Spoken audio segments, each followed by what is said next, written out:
Hey, everybody. Welcome to the Cliff Yates Show. As always, you are in the right place. And we're live streaming tonight on a couple different platforms, YouTube, X. So wherever you are listening, I'm glad you're here. As a matter of fact, let me bring up the comments section because I like to interact with you folks on the live stream. But if you're listening on one of the podcast platforms, obviously you're listening on the playback. Fantastic. And when you're done, go on over to YouTube, subscribe to the channel, watch the show live. I'm going to start the show, right? One life to live. That's the message. Let's live our best life if we have the choice, and we do. But, a lot of times I'll vlog during the day or I'll go live during the day and show what I'm doing in my workouts on the way to the gym, playing tennis, or ideas and things that I've discovered and studied, and now I'm sharing those with other people. And I like to go live. During the daytime, I go live a lot of times vertical mode because it shows up in the shorts feed. And then I'm exposed to people that aren't already subscribed to the channel or who haven't experienced my channel before. And as somebody brought up earlier tonight, they brought up that there are platforms that you can broadcast vertical and horizontal at the same time. And that's exactly right. I actually could do that on this software that I'm on, Ecamm Live, which is for Macs only. But I'm able to do horizontal and vertical at the same time. I just didn't set it up yet. So somebody in the comments said, hey, why aren't you doing that? And they are exactly right. So I'm going to take a note to do that, vertical and horizontal at the same time. So next time that I do it. But I was going to get back to the point of I like to vlog live. First of all, I like to go live because I'm so sick and tired, as a lot of people are, of everything being AI generated. What the hell's BS and what is real? And so authenticity is really what's of greatest value now. Is this really real? Hey, this is me. Right? There's no teleprompter. I'm just talking to you. I do have notes today that I'm taking from an episode on YouTube that I watched, which inspired this episode of One Life to Live. But I like to go live because then it's authentic and I get to connect with people who aren't already connected to the channel. But and I like to show that, hey, if I'm talking about something and I want you to know that I am walking the talk. So I've tried this myself. This is an idea. This is the result I've gotten. And so maybe you'll have similar results. Hey, I modeled this person. They were doing these kind of things and they were doing these kind of actions and this is what the results were. And hey, I tried it and this is what happened to me.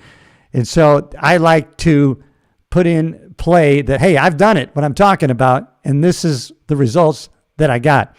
So that's one of the reasons why I go live. But I like to show that I'm walking the talk, that I put into practice what I say.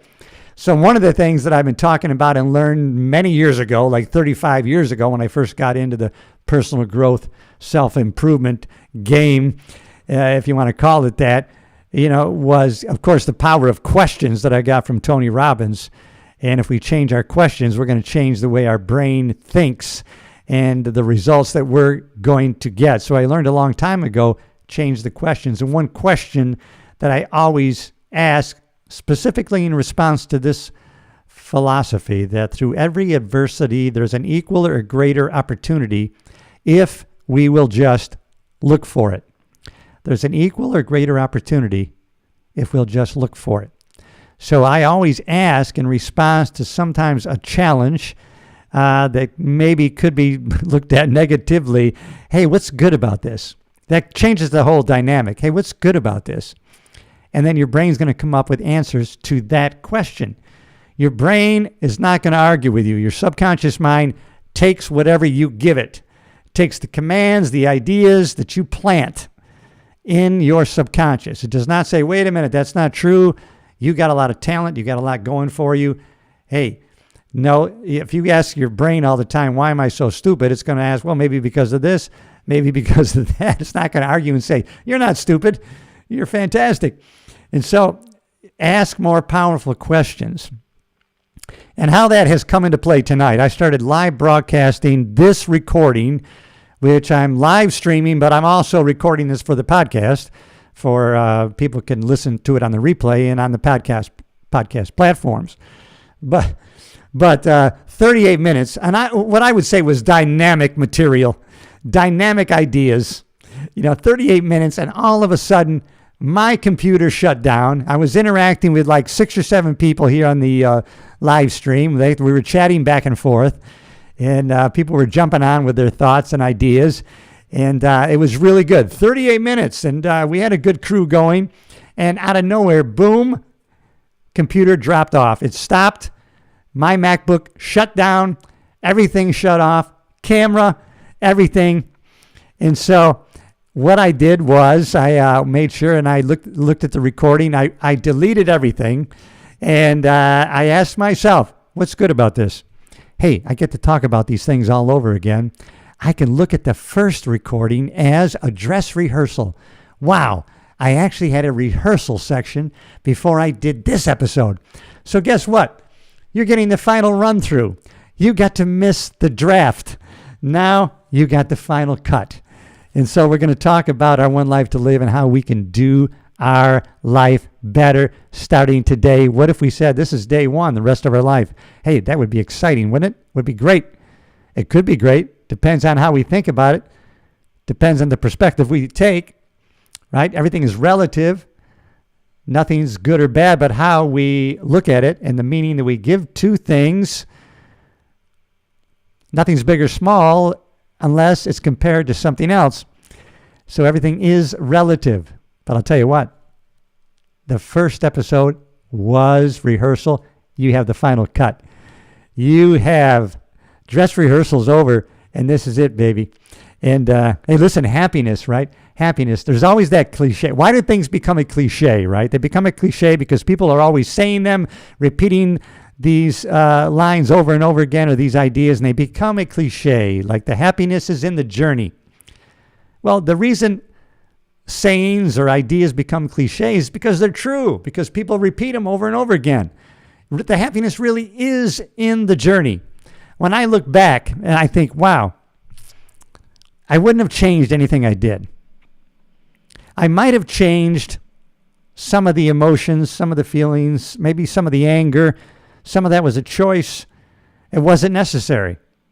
I would have dropped some of that. And I say some, not all, because there was a time in my life when that anger, when I got to a point, if you get to a point in your anger, frustration, or where you're at in life, things that are happening where you say, that's it, damn it, no more. I'm done, line in the sand, no more. I am doing this now. Now, I got to that point and I said, damn it, I'm not working this job anymore. I was in the LA County Sheriff's Department and I had a great job. But because of outside circumstances, things that happened, and the meaning that I gave to them, I was in a negative place. Oh, I was in a bad, negative place. And I said, I'm not working for this government job anymore. It's not fulfilling. I'm not happy. I'm going to go get my real estate license, and I'm going to make as much money as I want. It's going to be dependent on me. I'm going to be my own boss. I'll be the CEO of me. And I did that. While I was on the job at the Sheriff's Department, I got my real estate license, started working part-time for Century 21 Golden in Pasadena, California. And I had the blessing of my broker sending me to some sales training in Burbank, California. My broker sent me to some sales training by Jim Rohn. Can you imagine Jim Rohn, the person Tony Robbins first worked for? I was there live with him, met him, heard him speak. I thought it was sales training, but really it was life training. The things he said really were about having deeper connections with family, friends, developing better relationships, learning how to communicate better, take lots of pictures, leave a legacy behind. And that's the most important thing that you can do for your life. I thought it was sales training. It was life training. And so the ideas, the thoughts from that one seminar, the ideas, the books that he directed me to read. And so then I started applying what I had heard, learned, wrote down, the books I read, and then I started to change. And then when I changed, things started changing for me. All of a sudden, not just in real estate, now back at the Sheriff's Department, all of a sudden, things were better. I changed and things began to change for me. See, it wasn't the job. It wasn't the negative people. It wasn't the economy. It wasn't who was president. No, it was me. I was the cause of my circumstances in my life, good and bad. But once I realized that and the light went off, then I got empowered. Wow, if I'm the problem, then I'm the solution. That's the one person I have control over. Hey, thanks for checking in. I appreciate you. I love the heart. Thank you for the thumbs up. And hey, if you haven't already, subscribe to the channel. Always going to be this kind of content, stuff I'm studying. I've been studying this self-improvement, positive mental attitude, how we can live a better life for the past 35 years. And sometimes I get just fired up about it. I start talking too fast because I experienced the real life changes that I received by my changes. And then I got excited into sharing this with other people. And that's what I do. That's what I do in this show. So I'm glad you're here. Glad you're a part of it. If you haven't already, subscribe. Costs you nothing. You'll get notified when the next video comes out. And if you're listening on one of the podcast platforms, hey, listen, like the show, leave a comment. Listen, no greater time to be alive. That's the way you got to look at life right now. If you're alive right now, if you can fog up a mirror, you're still in the game. No greater time to be alive. I was talking earlier this evening. Hey, I'm not new to this video stuff and editing and what I love to do. This started for me 52 years ago. I'm age 16 years old, and I'm loving every time I get a chance that my dad will let me use the Super 8 video camera, right? The Super 8 actually videotape camera, right? I had to wind it up and then shoot, right? And I started creating scenes. I had to edit on the shoot as I shot. I'm cutting live on the video camera. Then I had to take that videotape, actual tape, out of the camera, take it down to be developed, and then 7 to 10 days later, I would get that videotape back, all excited to see what I actually shot. What were the results? I've waited almost 2 weeks, and then to load it, feed it into the projector, right? I had a screen in the living room, got my family around, invited my friends and the neighbors. That's my area of influence, right? Family, close friends who lived close by. And then, hey, we got to show the movie of what I had created. And I loved doing that. But now let's fast forward to today. Fast forward to today. And now I'm broadcasting now around the world.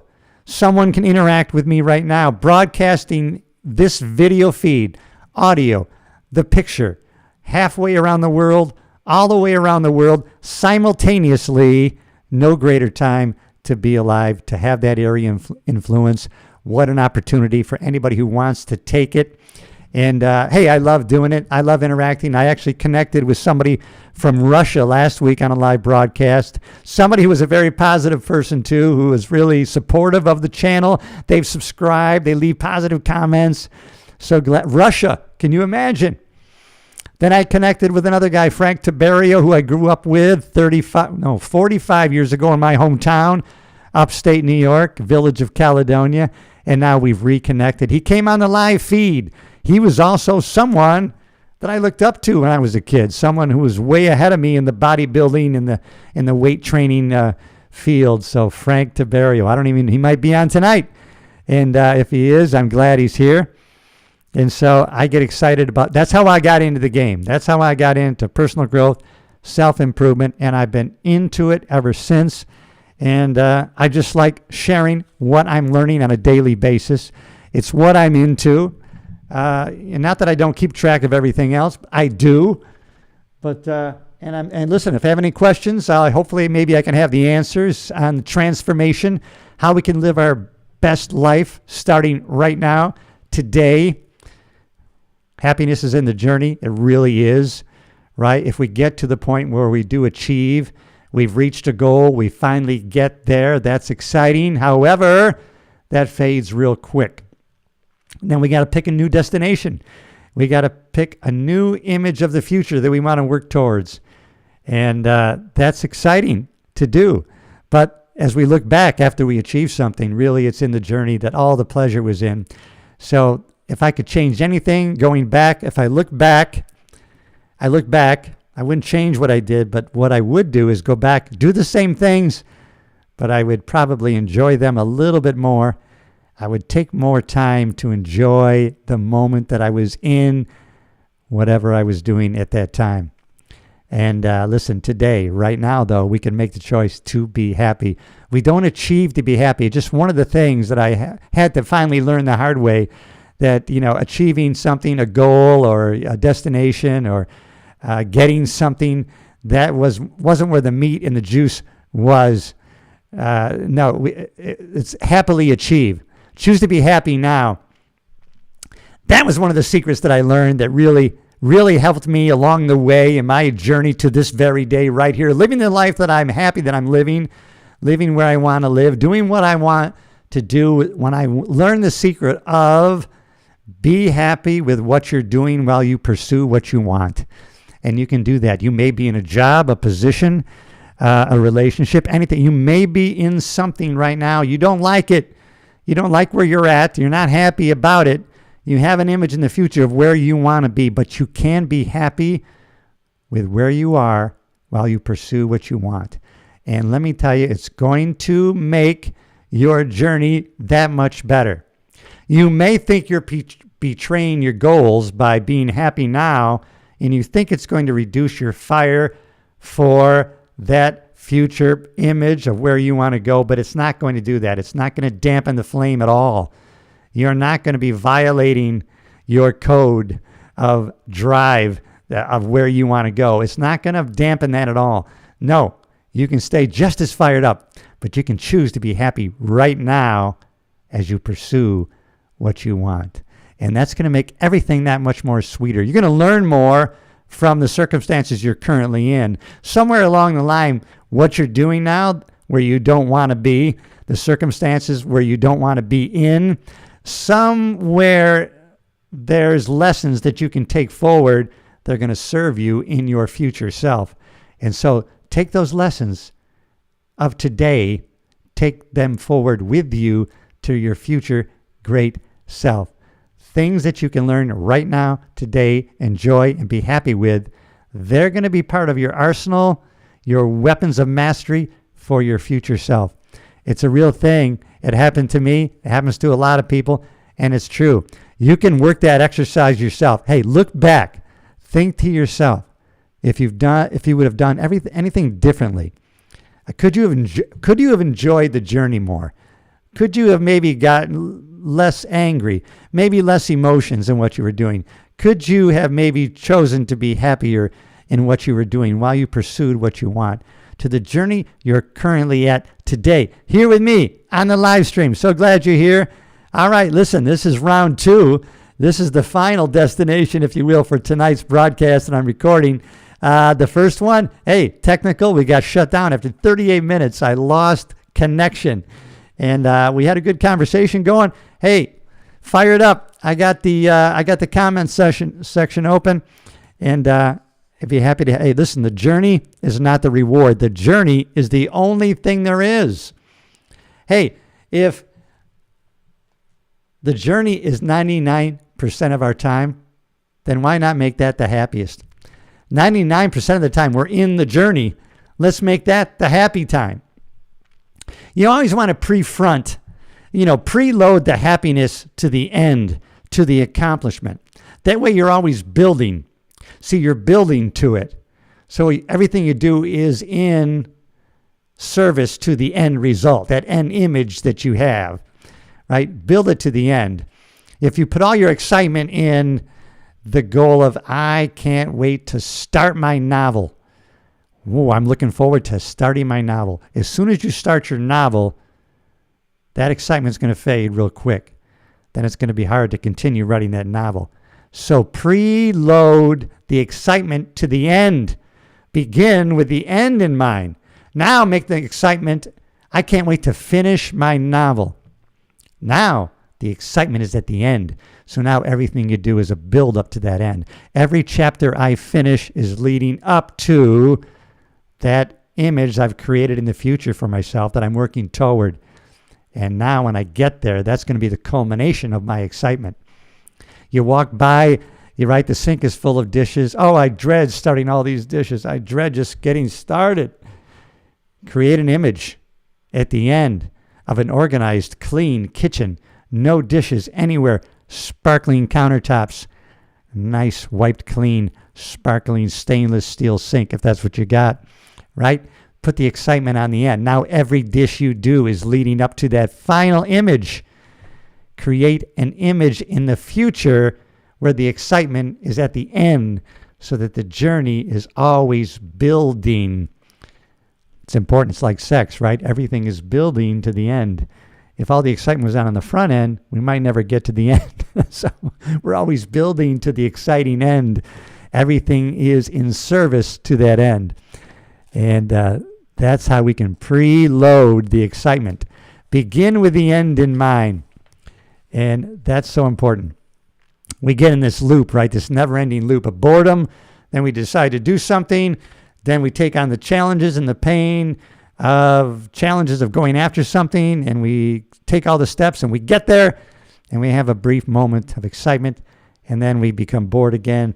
And then we have to decide on something new. It's a loop that continues to go around and round. Money is a good measure of how we're doing. Now listen, as far as value goes, we're value already to God, our family, people that we love and love us. We're already of great value to them. We don't have to create more value with them. But for the marketplace, money's a good measure, right? You'll get paid based on the value you bring to the marketplace. If you want to make a $500,000 a year, well, then bring $500 worth of value to the marketplace, and they will pay you. The marketplace will pay you the value that you bring it. It's a good way to keep score. It's a good measure of how you're doing in business. Already you're loved by family, friends, God. You're already valuable there. To the marketplace, it's a good measure. Money is a good measure. Jim Rohn used to say, pick a goal to make $1 million, not for the money. We don't pick the goal of $1 million for the money. It's for what we will become in achieving that money. Because then we know we've brought $1 million worth of value to the marketplace. It's a good measuring stick, the money. We can use money, but don't let money use you. It's the love of money, it says in the Bible, it's evil. It's not money itself. So we're going to use money. Money is not going to use us. We'll own money and do what we want with it. It will not own us. And that's why we're operating at a higher level, a higher frequency. That's why you're here. And that's why you love this show. And I appreciate all the positive comments. Hey, if you have any questions, put them in the comments section. I'll see if I can answer them. I've got 10 that I took off my emails that are pretty much in line with today's subject, which is One Life to Live. And I want to give thanks to Naval Ravikant, an interview with Naval Ravikant. This guy, amazing ideas that I took from his interview that really fired me up, reminded me of a lot of things I had already learned. Some things maybe I let fade away a little bit that now I can refocus on, and I am going to do that. So we can't buy happiness, really. Money plays a part in our happiness. And I've been frequently talking about the Harvard study that is still going on about happiness. Harvard study that's been going on for over 85 years, still going on today. Arthur Brooks talks about the happiness study from Harvard. And Arthur Brooks is a professor of happiness at Harvard. That's his class, is on happiness. Arthur Brooks. Harvard study on happiness, 85 years, generation after generation. Sibling after sibling, they've videotaped them, they've audio taped them, they've hooked people up to MRIs, showed them pictures of family, friends, activities, recorded video, audio, done the studies, psychological testing, 85 years, siblings, mothers, fathers, sons, daughters, brothers, sisters, right? Deathbed testimonies, right? Recorded. Secret to happiness, relationships. That's the answer they came up with. Relationships. The quality of our life is a direct reflection of the quality of our relationships. Start focusing on relationships. And what they found out was it wasn't quantity. You don't have to have a lot. You don't have to keep getting more and more. But if you got a couple deep, meaningful relationships, that was the key to happiness at the end of your life. Now, up to a certain amount, the money played a point in happiness. Money played a certain point. Money played a certain part in happiness up to a certain dollar amount. I think in the 70s, it was like 70 grand. Once your shelter, food, and basic necessities are in place, you get some more money. It raised the happiness meter a little bit. But after a while, more and more money didn't move the happiness needle so much as deep relationships did. That was more important in the end. And that was what made people the most happy at the end of their lives. And so this study is still going on. There's a book on it. Can't remember the name of it. Look up. You can Google it, right? Go into your Chat GPT, wherever you got your AI, and ask it, hey, tell me about the happiness study out of Harvard. And you'll get the answer you're looking for. Check it out. It's pretty amazing. But it's something that we can take to heart, right? We can start working on maintaining some of the great relationships we have. And we can always feed into those relationships. I try to do that. And don't get in. I got into it with a friend of mine. I got into a discussion. We were harmonizing on how, me too. We felt, hey, we're always the ones that are reaching out to people, right? No one's reaching out to us. We're always the ones that we pick it up. We're probably busier than all these people that we're reaching out to, but we're the ones that take the initiative. But don't keep score on that. You make the initiative. Keep in contact with people.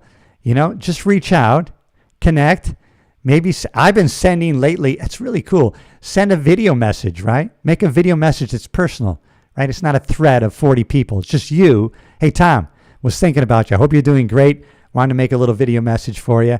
Hope you're having a great day. Boom. You can't imagine how much that touches someone's heart. I know because they've told me how much it does. Sometimes people will tell you. They'll actually tell you, hey, you know what? That meant a lot to me. What you said and did meant a lot to me. And having a positive impact on somebody else, no greater joy. I'm telling you, it's a great way to build your self-esteem. And that comes up later in my notes. Let's get down to that, as a matter of fact. I think I already mentioned this. 99% of our life is spent on the journey. So that's where we should be the most happy. Why not enjoy that part of it? We have to be very choosy about our desires. We can't be great at everything. This is a lesson that I have had to learn. I see something and I want to do it. I want to be in the arena. I see that. I'm at a play. No, I should be acting in this play. How do I become an actor? I became an actor. Wow, I should be a pro bowler. I became a pro bowler. We can't be great at everything. We can't do everything. We can do anything we want, but we can't do everything we want. That was a lesson I learned 35, 40 years ago. I think that was a Tony Robbins lesson I learned also. We can do anything we want. We just can't do everything we want because there's not enough time. We have to focus. When we narrow our focus, it really creates power. If we can narrow what we're focusing on, it creates a lot of personal power. I was thinking about when I was in high school with the magnifying glass, right? Taking the sunlight, and you could focus that pinpoint on a piece of paper and put it on fire.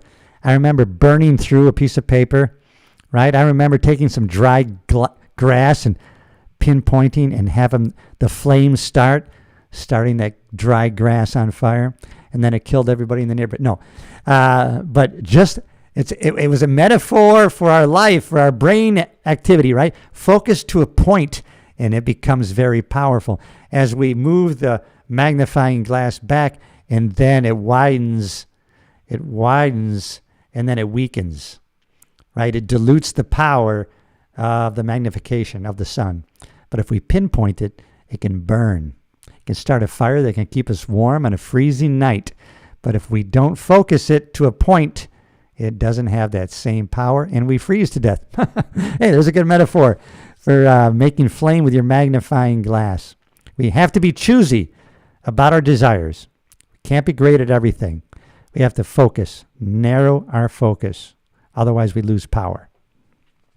Because if we focus on too many things at the same time, we lose and we waste time and energy. And we don't want to do that. All of us are dynamic systems, right? We're always learning, growing, hopefully, and we're correcting our errors. We're always changing our beliefs, our ideas, our goals. We're dynamic. We might have set a destination, an image in the future that we were working towards, and along the way we may change. You know what? I want to do that anymore. I've changed over to here. That's okay, but it's important to get moving in a direction somewhere. Start doing something. And we never want to be lying to ourselves or others to try to make ourselves look better, to look good. Because people are good. They have a good BS meter. People are good at smelling out bullshit. And we don't want to be putting bullshit out there. We don't want to be lying to ourselves, and we don't want to be lying to other people to make ourselves look good. People have a good BS meter. People sense it. They could do that in the police department. If you had fear, right, they could sense it. If you were unsure of yourself, they could sense it. And your authority would go out the window. Definitely doing stand-up comedy. I mean, you've seen it. If you've gone to a comedy club, you've ever seen someone who they forget their routine, they lose their place, and they're very scared, or they're really very unsure of themselves. You feel uncomfortable because they feel uncomfortable. You feel their vibration, that frequency, and you don't like it. I've been there. I've been bombing. I have been there where, holy shit, my whole routine just went out of my head. I don't remember anything about the next joke that I was supposed to be saying. Now, you can make a joke out of that. See, somebody could bomb on stage and be totally comfortable with it and make a joke out of that. And the audience feels it. They know you lost your place, you forgot what you were going to say, and that you don't give a shit, and that you're not upset about it. You're not fearful, and you're not worried about it. So they sense that too. And that actually can become funny. You could turn your routine around that way. You could be really going down a very negative place in your comedy set, right? You might have said something in the wrong way in front of the wrong crowd. For some reason, it's just gone negative, right? You're bombing. But hey, if you draw attention to it, then that becomes the joke. People start laughing because now you've drawn attention to what everybody's already seen anyways. That's part of comedy. Comedy is drawing attention to what everybody's still seeing. You're pointing out what everybody's already seen. And that's funny. And that's just a good example. If someone's fearful, and man, people sense it. If someone's lying or not telling the truth or not being authentic, people sense it. And but hey, much of the time when we're on our way to a goal, we're not exactly on course. We're kind of wrong. We're in error, but we're correcting. But it's okay to be wrong or correcting or constantly be a little bit off in our destination, right? If you use the metaphor of a sailing ship, right? You've set a course, but you're always off course a little bit and you're correcting. Hey, that's a wrong heading, so I'm correcting back. And it's okay to be doing that as long as we're not being disingenuous. We're not lying to people and we're not lying to ourselves, right? It's better to be authentic. I took this down word for word. Trying to demand respect from the masses is a fool's errand. Trying to demand respect from the masses is a fool's errand. We can't please everybody. Trying to get respect from everybody, forget it. Not going to happen. You're going to bury yourself in despair. You don't want to do that. Don't try to do that. You want respect from the few people that you respect. The few people in your circle that you respect. That's whose respect you want. And that's the respect you should hunger for. And otherwise, if you're trying to demand respect from the masses, that's a fool's errand. I like that. I got that from Naval Ravikant. And hey, thank you. Appreciate it. All right. Any questions? Throw them on the comment board. We had a good banter going earlier. Let's see if we can repeat it. And let's see. We are wired, really.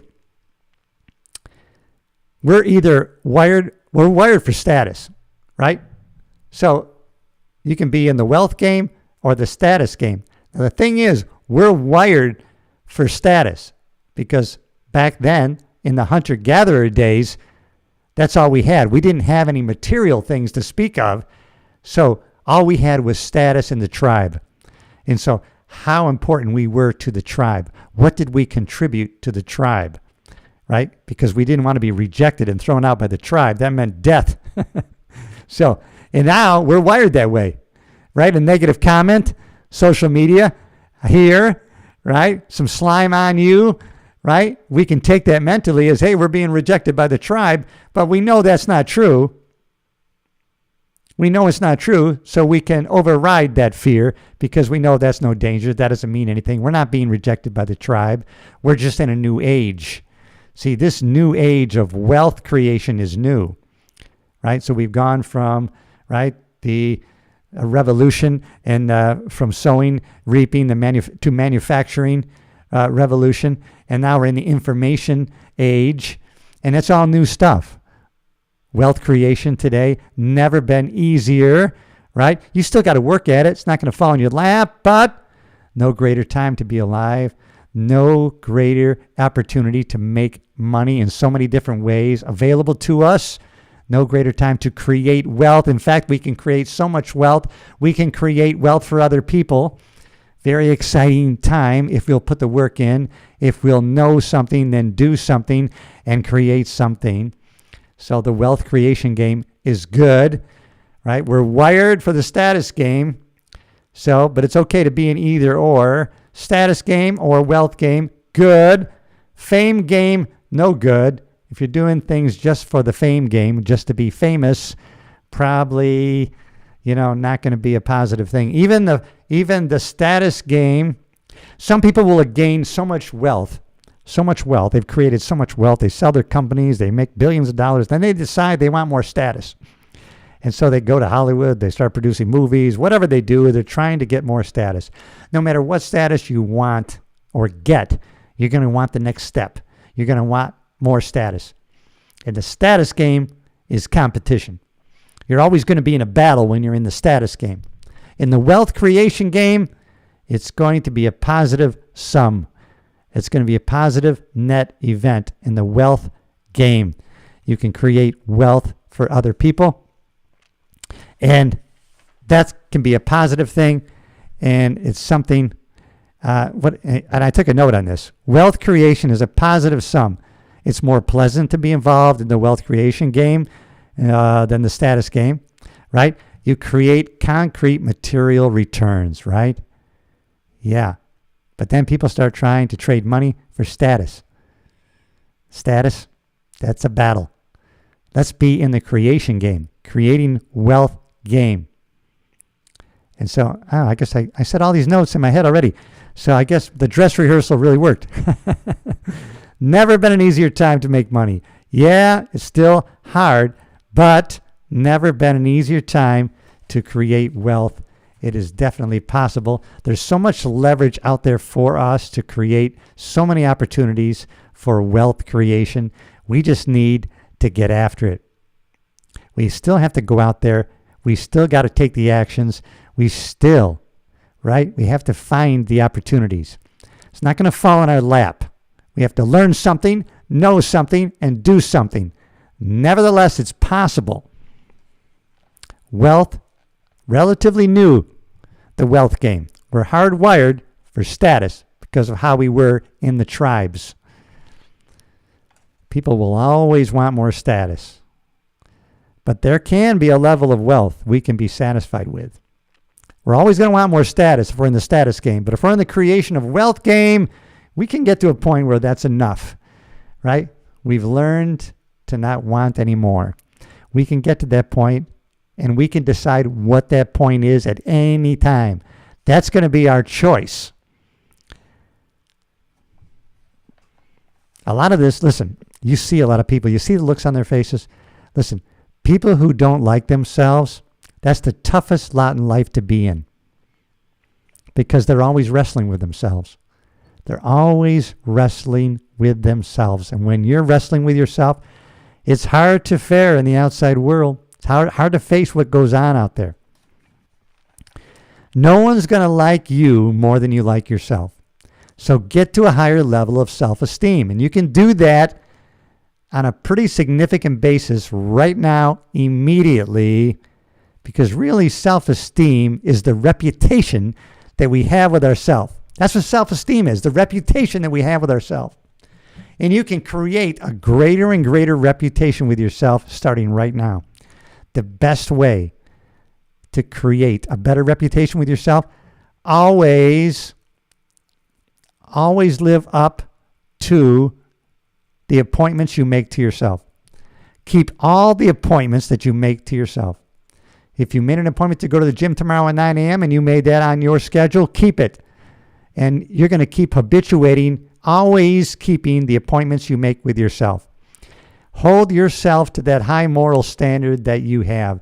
See, the thing is, we're always with ourselves. We're always watching ourselves. We're always seeing what we're doing. And if we're not holding ourselves up to our high moral standard that we've set for ourselves and others, we know it. So start keeping to the standards that you have for yourself and for that you have for other people.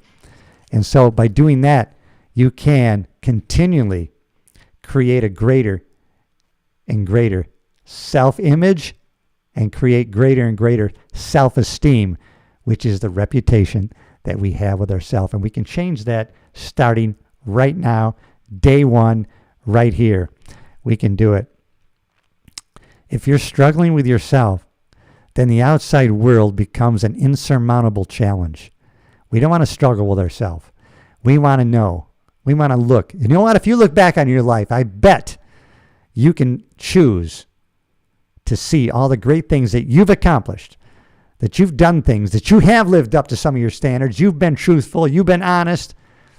And if you want to build your self-esteem, look back at some of the times that you have sacrificed yourself for someone else or something else. You've sacrificed your pleasure for something or someone else in the past. Look back. You can find it if you will look for it. And that's going to build your self-esteem. And starting right now today, start doing for other people. And you're going to start skyrocketing your self-esteem. You won't be wrestling with yourself anymore. You're going to know how great you are. No one's going to like you more than you like yourself. But they'll match you. They'll match you because they're going to sense that about you. Now, some people have a low self-esteem and we don't really know why. It could be genetics partly. It could be circumstances, how they were brought up.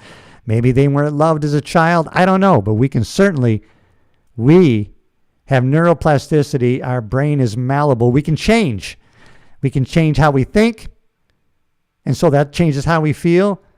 And that changes our emotions, which creates vibration, frequency, and then we are magnetized to that frequency and vibration, and we start attracting to us those things. To this day, for the past, it's been about a month now, this voice in my head keeps playing on a loop. And it's a good thing. Put it in your head. Play it on a loop, right? Our attitude towards life determines life's attitude toward us. Right? It's a mirror game. It's coming back to us, what we're putting out there. Right? Do you want love? Do you want to feel love? Then create it. Put it out in the world. Love other people. You want great friendships? Be a great friend to other people. And then you're going to have great friendships. Love other people. Create love. Put love. You're going to get it back. You're going to feel it. People sense it. Going to bounce back. There's a thing called the law of compensation. Right? As you put out, comes back tenfold. It's like planting, right? You plant an apple seed, you don't get an apple back. You get a tree full of apples. Comes back tenfold. It's a law of nature. When you understand the laws of nature and you work with the laws of nature, you can't change the laws of nature. You're not going to change the phases of the moon. You're not going to change the coming tide, the lowering of the tide. You're not going to. You have to work with those things, and then you will thrive. You got to understand how it works. Recognize patterns. I don't care how well you plant in the winter, nothing's going to grow, and you're going to starve. Recognize the patterns of when and how to do things. We plant in the spring, then it grows, and we have a harvest in the fall, and then we eat in the winter.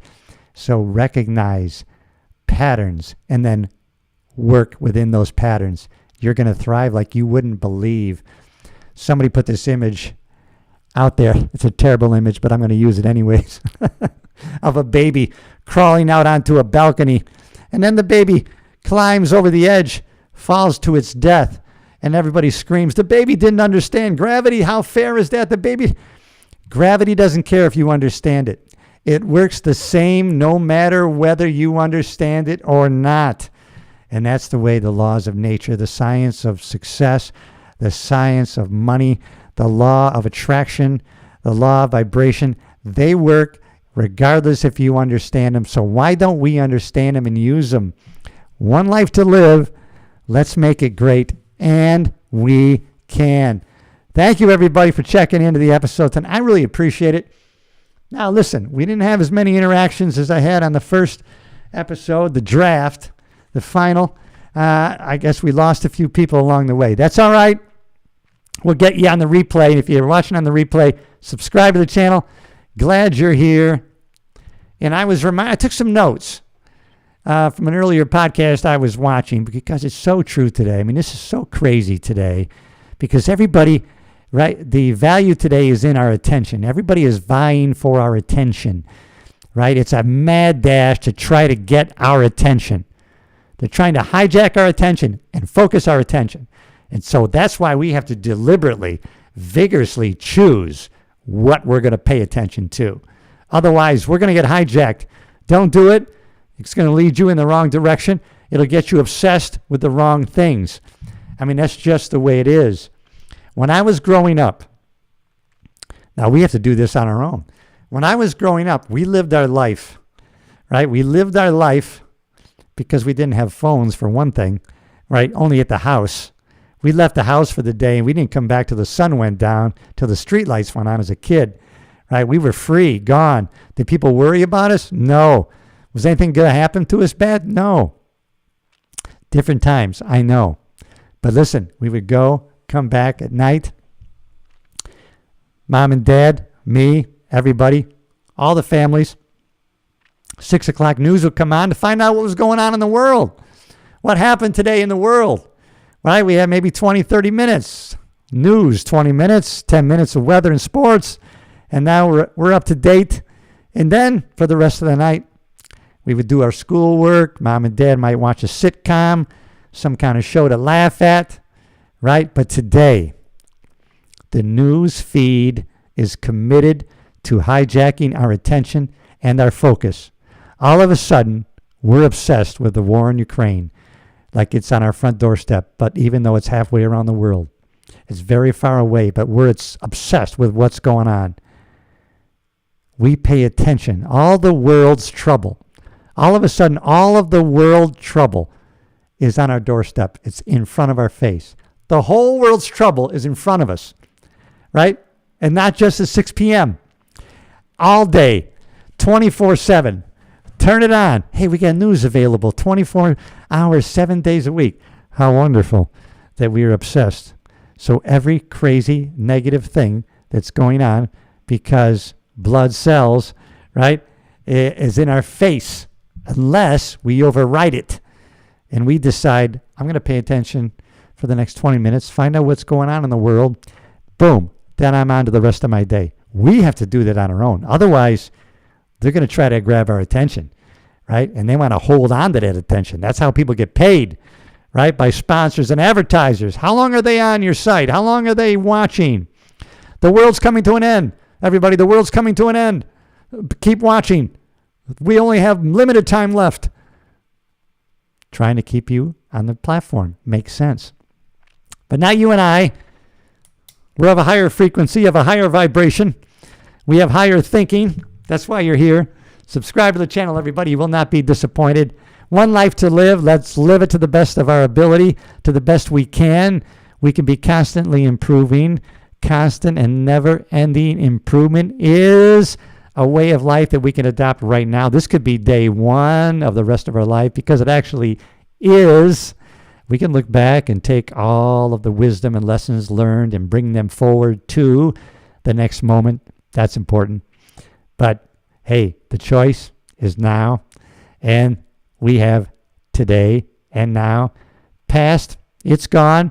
Memories are there. That's great. look back anytime we want. But we're living now, hopefully, and in the future also. All right, everybody. Listen, you know I love you. I had some questions, but hey, we're already coming up on the hour. So, listen, one life to live. Live your best life today. Make the choices now. All right, everybody. I will see you in the next episode.